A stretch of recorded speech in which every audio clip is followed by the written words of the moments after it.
একটা নির্বাচিত সরকার ছাড়া পৃথিবীর কোনো দেশ বাংলাদেশে কোনো ধরনের ইনভেস্ট করতে আসবে না।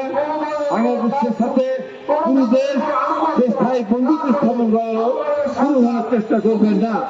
তাই নির্বাচনটা আগামী ফেব্রুয়ারিতে সরকার ঘোষিত যে নির্বাচন বা নির্বাচন কমিশন ঘোষিত যে তারিখ, সেই তারিখের মধ্যেই আগে নির্বাচন হতে হবে। নির্বাচনী বাংলাদেশকে একটি স্থির অবস্থায় ফিরিয়ে আনতে পারে, দেশকে সামনে এগিয়ে নিতে পারে।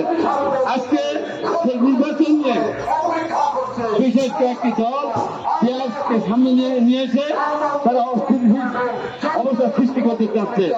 তারা ইতিমধ্যে বুঝে পেরেছে যদি আগের পদ্ধতি নির্বাচনের যেটা ভারতে হয়, পাকিস্তানের আসলে যেগুলো হয়, সেই ভারতে নির্বাচন হয়, তাহলে তারা খুব অল্প সংখ্যক আসন পাবে। তাই তারা মনে করেছে পেয়ার সিস্টেমে হলে তাদের অনেক জায়গায় ভোট আছে, যে ভোট দিয়ে তারা সরাসরি স্থানীয় ভাবে তারা সংসদ সদস্য হতে পারবেন না।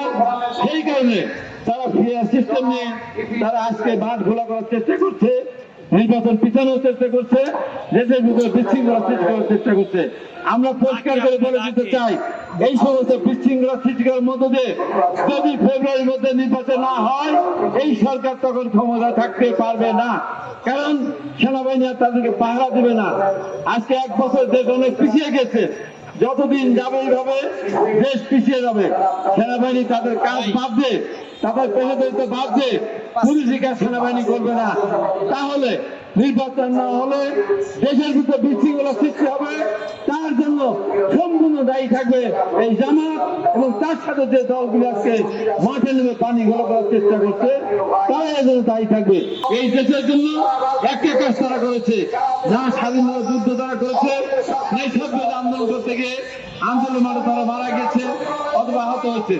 অথবা বিগত 15.5 বছর বিএনপি এবং ছাত্র সংগঠন সহ আমরা রাজপথে তেলের দাম বৃদ্ধি, গ্যাসের দাম বৃদ্ধি, লোডশেডিংয়ের প্রতিবাদ মিছিল করতে গিয়ে আমাদের নারায়ণগঞ্জ, মুন্সিগঞ্জে আমাদের অনেক ভাই শহীদ হয়েছে। ওই দলগুলো একজন মানুষও দেশের অধিকার আদায়ের জন্য একজন মানুষও আহত বা নিহত হননি। ইউএফটি ফার্স্টের সাথে ট্রেড করুন যে কোনো জায়গা থেকে। ক্যাম্পাসে ক্লাসের ফাঁকে, ঢাকার জ্যামে বসে কিংবা ঘরে বসে, ট্রেডিং এখন হাতের মুঠোয়।